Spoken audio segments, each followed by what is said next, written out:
Estamos de volta com Não Vou Por Aí, o programa que vai ao ar às quartas-feiras, mas que você pode assistir nas manhãs, nas tardes, nas noites, nas madrugadas dos seus dias.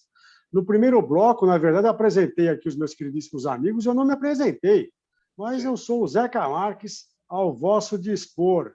E, como prometido, o segundo bloco vai ser ocupado com uma discussão não menos importante, que é a validade ou não do mapa astral. E, não por acaso, temos um especialista no tema, que é o meu irmão Sérgio Mota. Sérgio Mota, alguns detratores aqui sobre qual a importância do mapa astral, mas primeiro nós queremos ouvir você. Beleza. Um olá para todos aí, para os meus companheiros, para quem está assistindo também. Bom, eu vou contar uma pequena historinha, né? Eu sou da academia, como todos aqui, e profissionais de mercado também. E eu teve uma época que eu estava procurando um plano B. Quando eu estava procurando um plano B, uma outra coisa para fazer, eu até falei com o meu amigo Milton Lara aqui sobre psicanálise. E ele até me deu a dica de um ex-aluno nosso, formado em publicidade, que se tornou psicanalista. Eu acho que o Milton até foi paciente desse nosso ex-aluno. Sim, né? O Léo foi nosso aluno. Exato. E aí eu acho legal a temática, fui atrás, mas por intermédio, na época da minha namorada, hoje minha esposa, ela gostava muito de astrologia. E ela me deu um mapa astral de presente de Natal. Eu nunca tinha tido contato com isso. E eu fui lá e fui ouvir a pessoa. E eu saí de lá meio achando que muito do que a pessoa falou, do que a astróloga falou, fazia sentido. Eu falei, pô, eu vou ter que estudar essa porra. Vou ter que ir atrás disso para ver qual é que é. Então, esse acabou virando meu plano B, ao invés da psicanálise. E, de fato, eu fui estudar o assunto, né? Me matriculei numa escola de astrologia e meio com o pé atrás, meio assim, vamos lá ver qual é, né? E, aula após aula, aquilo, eu, de novo, comecei a achar que aquilo fazia muito sentido. Claro que não é científico, né? O Gianetti, ele chama a astrologia de hermenêutica. Eu não sei se é hermenêutica, o que é, mas eu só sei que funciona, cara. Entendeu? A coisa funciona. Então, eu sei que você não abriu o programa hoje dizendo se a gente vai ou não vai por aí, mas na astrologia eu já fui por aí. Entendeu? E hoje, de fato, é uma das coisas que eu faço profissionalmente. Né? Mas, Sérgio Mota, você precisa dizer, então, qual que é o seu signo, o seu ascendente, onde está a lua do seu mapa astral e qual a sinastria com a sua mulher. Porque e as cúspides. Sinastria, para quem não sabe, é o nível de convergência que existe entre duas pessoas de acordo com os astros. Mas só um detalhe, a minha mulher, quando minha namorada, no momento da aproximação, ela procurou também uma pessoa que fazia mapa astral, fez uma mapa astral dela e o meu, para saber qual era a nossa sinastria. E ela ficou mais convencida da paixão por mim por causa desse senhor que fez o mapa astral nosso. Mas eu acho que o Eduardo Trench não vai por aí, e agora eu então passo a palavra a ele. Vamos primeiro, desculpe, Trench. Mota, qual que é o seu signo, seu ascendente e onde está a sua lua? O meu signo, né, que onde estava o Sol no momento do nascimento. Então, meu Sol está em Leão, meu ascendente estava em Peixes no momento do meu nascimento, minha Lua em Gêmeos e o meu meio do céu em Sagitário. Depois você explica o que isso significa. Eduardo Trench, por onde você vai? Bom, eu vou pelo caminho das bruxas, né? Então, eu acho que eu classifico isso da mesma forma. Eu não acredito em bruxas, mas que elas existem, né? Então, de alguma forma, isso existe, porque contaminou, né? Pertence a um monte de pessoas que realmente acreditam nisso.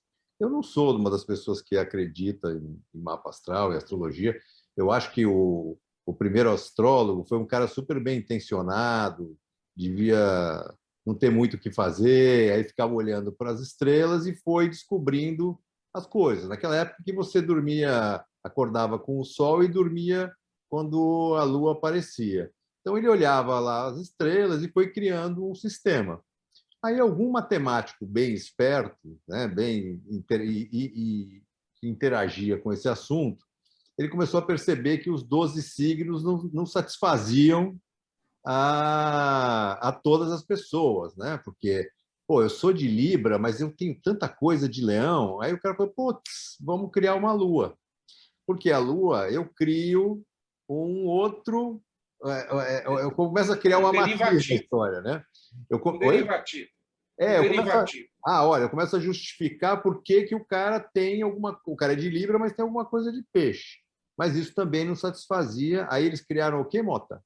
Era Lua e ascendente, né? Ascendente. Aí cria o ascendente, que pode ser outro signo. Aí, no final, tem tantas possibilidades de signo que você diminui tanto o número, os 12, para 1/3, ou 1/4, né? Para ser mais correto, que aí tudo se mistura mesmo, né? Porque se você for ler sobre os signos de peixe falam um pouquinho do que tem em Áries, que tem um pouquinho do outro signo, você vê que as características se misturam. Então, eu acho que aí alguém chegou numa fórmula bem interessante que consegue botar a humanidade dentro de clusters, né? Que fazem com que a humanidade se comporte dentro desses 12 clusters com esses ascendentes e com essas luas, né? E tem mais, né? A gente vai longe, né? Posso fazer um adendo antes de passar para o Milton, que deve ser um herege também, né? A coisa da matemática realmente é muito importante. Na verdade, nos primórdios, não havia distinção entre astrólogos e astrônomos. Então, os caras sempre dominaram a matemática mesmo, né? E é verdade isso, Trench. Eles foram identificando... Não são só esses 4 pontos que eu falei que a gente utiliza na leitura. Na verdade, a posição de todos os planetas e os ângulos entre eles também são considerados, entendeu? E o que a gente faz, o que os antigos faziam, o que se faz ainda até hoje, os antigos eles estabeleceram uma correlação entre os aspectos humanos, o comportamento humano, os fatos cotidianos, com a posição dos astros, que era a única maneira, o único lugar que eles tinham para olhar era exatamente o céu. Eles não tinham nenhum outro instrumento para fazer essa correlação, né? E, num primeiro momento, você fala, puta, mas como assim? O problema, cara, é que funciona. Eu não sei se por autossugestão, não sei, né? Os céticos dizem isso. Mas quando eu leio um mapa para uma pessoa, a pessoa sai achando que quase que a totalidade das coisas que eu disse fazem muito sentido, contribuem para o autoconhecimento dela, entendeu? Mas você tem razão nessa parte da matemática, e que você tem razão também quando há tantos elementos que, se a gente chacoalhá-los muito bem, alguma coisa sempre vai fazer sentido, entendeu? Né? Mas aí, como tudo na vida, tem uns picaretas e tem uns caras que fazem sério. Né? Esse foi um Mota, você já fica incumbido de fazer o mapa astral do Eduardo Trench, mas antes você vai fazer o do Milton Lara. E eu já vou dizer, eu sou libriano e acho que sou libriano mesmo, porque a indecisão e a busca do equilíbrio fazem parte da minha vida. E eu suspeito, por aquilo que eu conheço do Milton Lara, que ele seja canceriano. Ele tem a coisa do canceriano. Mas, Milton Lara, você vai por aí, não? Bom, vou e não vou, mas antes de começar, eu queria saber do Trench. Qual é o signo, o ascendente e as interferências que isso tem? Então, eu sou Libra, se não me engano, meu ascendente é em Touro, e a minha lua normalmente é no céu quando o sol não está aparente.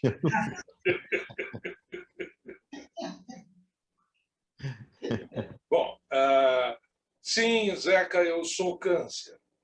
Sou Câncer com ascendente em Áries. E o resto eu não sei dizer. Eu queria, antes de dizer se vou por aí ou se não vou por aí, determinar mais ou menos o seguinte.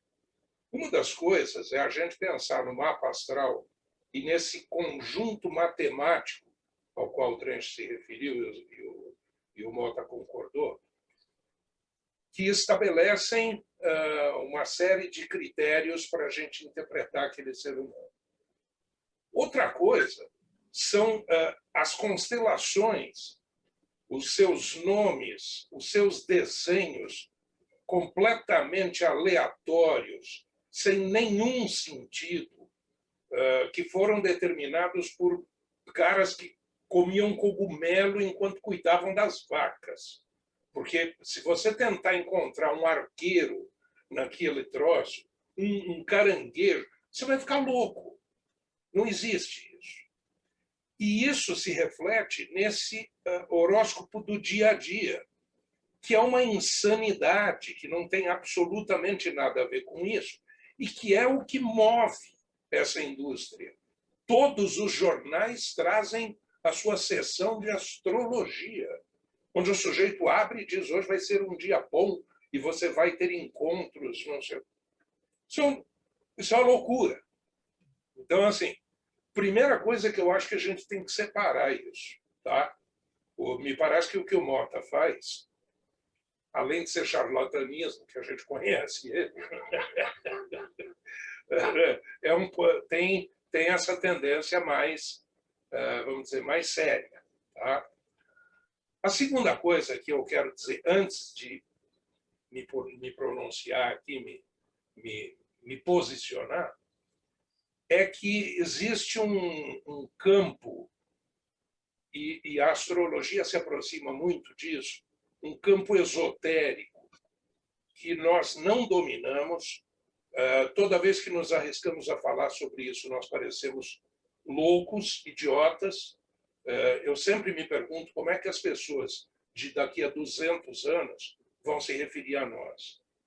E nesse campo do esoterismo, pode ser que elas digam simplesmente: nossa, eles eram profundamente estúpidos. Porque, como disse o Trench, eu não creio em brujas, pelo que las hay. As coisas acontecem e você encontra uma série de explicações.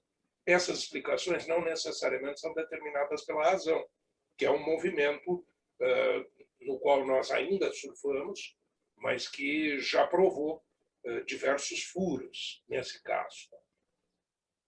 Eu tive uma amiga, por exemplo, tenho uma amiga muito querida, que joga tarô. E eu a conheci mais ou menos na mesma época em que conheci um pouco mais de astrologia. Esta amiga, Ana Correia, foi contratada por uma empresa na Bolsa de Valores e ela fazia diariamente o jogo de tarô em paralelo à movimentação dos agentes.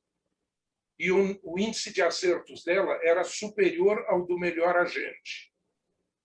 Então você vai dizer: não, para, isso não pode, com tarô? Com tarô. Então, fica aquele espaço que a gente não tem que dizer. Existe. Funciona. Aparentemente funciona. Eu tomei contato com um mapa astral num momento da minha vida onde o mundo parecia que estava desabando. E foi quando eu conheci minha amiga e outras pessoas ligadas a esoterismo. E, nesta época, foi feito o meu mapa astral e me indicaram uma série de coisas das quais eu me lembro bem. Da quebra daquele momento, foi lá pelos 24 anos, e da quebra que eu teria depois dos 50 e poucos anos, que de fato aconteceu. Num primeiro momento, foi o momento onde eu me casei e transformei minha vida, e no segundo momento foi o momento onde eu comecei a fazer uma nova faculdade e me formei em Direito recentemente. Então, funciona. Aparentemente funciona. Mas Milton, não sei se eu vou por aí, não. Eu acho que fica nesse caminho do esotérico, das coisas que a gente precisa experimentar, precisa investigar e precisa ter muita parcimônia para aplicar. mas há uma célebre piada nas redações de jornais impressos, que era a seguinte: o último jornalista a chegar à redação fazia horóscopo, né? Então, a questão é a seguinte: o horóscopo, a distinção entre horóscopo e astrologia. E aí, tendo a concordar com o Mota, que existe um quê de ciência, de matemática, de astronomia na definição dos signos, mas, ao mesmo tempo, existe muita construção humana de querer dar sentido a coisas que transcendem e que chegam perto do que é a mitologia, a construção mitológica, né? Nós temos também o horóscopo chinês, que tem uma outra lógica. Aí é um ano completo que é dedicado a um animal, e por isso que eles têm os ciclos de 12 anos. O que ano que nós estamos agora, Mota? É o ano do quê? Este ano de 2022?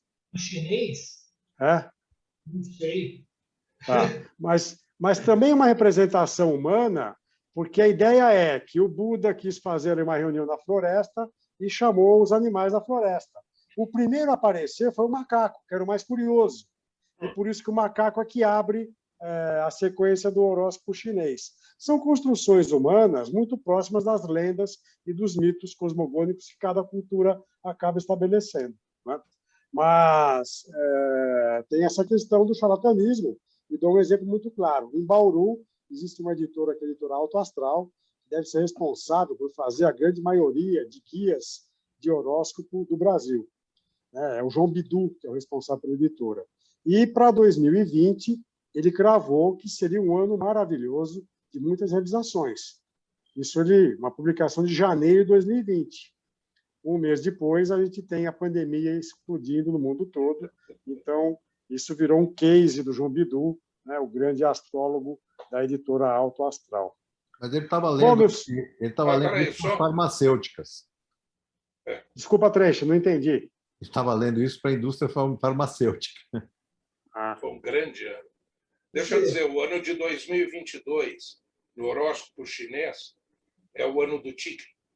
Do tigre, exatamente. Muito bem lembrado, Milton. Muito bem lembrado. Claro que essa coisa desse horóscopo que sai no jornal, é claro que isso é uma grande bobagem, né? É como se você botar no YouTube agora aí, vai vir muita bobagem em relação à astrologia, sabe? Outro dia eu vi um vídeo de uma moça que falava que se o Marte da pessoa tivesse fazendo um determinado ângulo com a Vênus, a pessoa era gay. Cara, isso é uma idiotice, óbvio que é uma idiotice, né? Não, como não é ciência, como não dá para provar por método científico, isso abre possibilidade para qualquer maluco que fala, eu vou fazer também, e é isso aí, entendeu? Mas é aquilo que vocês falam, funciona, eu vejo funcionar. O Milton viu funcionar, a esposa do Zeca viu funcionar na sinastria, que de fato é estudar a intersecção entre o mapa de duas pessoas, não necessariamente marido e mulher, mas pode ser pai e filho, pode ser irmão, pode ser quaisquer pessoas. Mas, Mota, explica uma coisa para mim. No hemisfério norte, a gente, por exemplo, não enxerga a constelação do Cruzeiro do Sul, né? E o Sol, né, tem uma inclinação diferente. Por exemplo, aqui em São Paulo, no Sudeste, o mercado imobiliário gosta de dizer que aquele apartamento, aquela casa é face norte. O que significa que é face norte? O Sol nasce a leste e põe-se a oeste, e face norte vai pegar sol praticamente o dia todo. No hemisfério norte, o mercado imobiliário diz que é face sul, porque, para quem viajou para o hemisfério norte, o Sol faz o movimento contrário, da esquerda para a direita. Então, a iluminação é para quem está virado para o sul. Isso interfere no signo de quem nasce, por exemplo, na Inglaterra, na França e Portugal, de quem nasce no Brasil, na Argentina? Você sabe mostrar a diferença? Peraí. Eu já respondo isso direto. Sim, interfere, que não é possível. Os caras estão bem. Olha aqui o que a gente está construindo. Sim, interfere porque tem uma matriz diferente lá em cima. Eles fazem um outro processo, mas são os mesmos elementos, entendeu? Eles chacoalham, põem lá direitinho e falam, ó, agora tá... Foi criado para funcionar lá. E aqui... Porque o equinócio de verão no hemisfério norte é o equinócio de inverno no hemisfério sul e vice-versa. Não é? É aí que eu queria chegar. A única coisa que varia são o que varia mesmo são as estações do ano, certo? As 4 estações, perfeito? Lá, aqui é exatamente o negativo de lá, isso sempre, né? Mas, quando os caras observavam e faziam a correspondência entre as posições dos astros em determinadas constelações e o comportamento humano, isso está no hemisfério norte ou sul, pouco importa nesse sentido, né? Pouco importa, porque as correspondências eram feitas exatamente da mesma maneira, né? Mas sim, tinha um professor meu, cara, que falava que do ponto de vista astrológico, nós somos frutas da época. O Milton, muito mais fruta do que eu, evidentemente. Não, né? Muito mais de época que você. Então, cara, a gente reflete aquela época em que a gente nasceu. E aí pouco importa se a gente está no hemisfério norte ou sul, a correspondência é feita da mesma maneira. Para efeito de leitura de mapa, isso não interfere. Bom, vamos passar para o Milton e já temos que terminar o programa. Milton, rápido que eu vou fazer uma pergunta. Vou fazer uma pergunta para o Trench logo em seguida. Tá. Existe um filtro sobre a Rússia que afeta o... Russo não tem signo. É. Mas, Trench, para terminar a nossa conversa sobre mapa astral, eu queria que você fizesse as suas considerações sobre o Mercúrio retrógrado. O que você pode dizer a respeito? Putz, ardia pra caramba quando você passava machucado, cara. Para mim, esse é o Mercúrio retrógrado. E graças a Deus eliminaram e tem outros produtos para você passar na pele. No seu machucado. Há controvérsias, né? Porque dizem que a humanidade começou a piorar e essas últimas gerações começaram a ficar um pouco mais delicadas quando elas pararam de sentir aquela dor que a gente sentia na infância, nas pernas, nos braços, para passar esse troço que ardia e que a gente já tinha que ser resistente desde pequenininho. Precisava 4 pessoas, uma para passar e 3 para soprar, né? Que ficava soprando para o negócio. Mas havia o Mercúrio e o Mertiolate. Qual que não ardia? Não era o Mercúrio que não ardia? O Mertiolate era o ardido, não é isso? Olha, eu não sei, minha mãe acho que me enganava, porque os 2 ardiam. Qualquer coisa que ela passava, pá! Ardia. Fazia parte da cura. Os 3 que assopravam eram os que seguravam o cabra também, né, cara? Também. O cara não fugir. Vou passar Mertiolate, cara. Por isso que a gente ia muito para a rua. A gente ia muito para a rua não é porque não tinha coisa para fazer em casa. É porque se fosse passar Mertiolate, era um lugar que dava para fugir. É com este sopro de inteligência que a gente chega ao fim de mais um Não Vou Por Aí, sempre às quartas-feiras, uma nova edição. E também, como prometido, para encerrar, Milton Lara vai fazer a declamação do poema Cântico Negro, do poeta português José Régio, para que o nosso público possa saber por que o nome do programa é Não Vou Por Aí. Bom, eu vou só começar o Cântico Negro, porque eu não tenho ele aqui na frente, e eu ainda confundo alguns pedaços. Mas, assim, o José Régio escreveu o Cântico Negro, se eu não me engano, no início do século XX. E eu fui conhecer esse Cântico Negro num espetáculo feito pelo Paulo Gracindo, o velho, e Clara Nunes, que se chamava Brasileiro, Profissão Esperança. E eu me apaixonei pelo tema, me apaixonei pelo poema e pela declamação do Paulo Gracindo, que era simplesmente soberba. O José Régio começa dizendo assim: vem por aqui, dizem-me alguns com olhos laços, estendendo-me os braços e seguros de que seria bom se eu os ouvisse quando me dizem vem por aqui. Olhos com olhos baços, há nos meus olhos ironias e cansaços. Eu cruzo os braços e nunca vou por ali. A minha glória é essa, criar desumanidades, não acompanhar ninguém, que eu vivo com o mesmo sem vontade com que rasguei o ventre à minha mãe. Não, não vou por aí. Só vou por onde me levam meus próprios passos. Se o que busco saber nenhum de vós respondes, por que me repetis, vem por aqui? Prefiro escorregar nos becos lamacentos, redemoinhar os ventos, como farrapos, arrastar os pés sangrentos a ir por aí. E aí eu me perco porque são 2 ou 3 trechos, mas ele termina dizendo: não sei para onde vou, não sei por onde vou, sei que não vou por aí. Que eu acho maravilhoso. É maravilhoso. Não vou atrás de vocês. Crio meu caminho.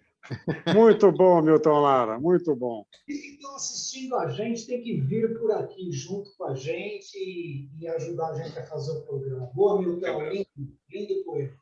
É lindo. Quarta-feira estamos de volta com mais conversas entre estas 4 pessoas que estão aqui à vossa frente. Muito obrigado, abraço, até a próxima. Valeu, abraço.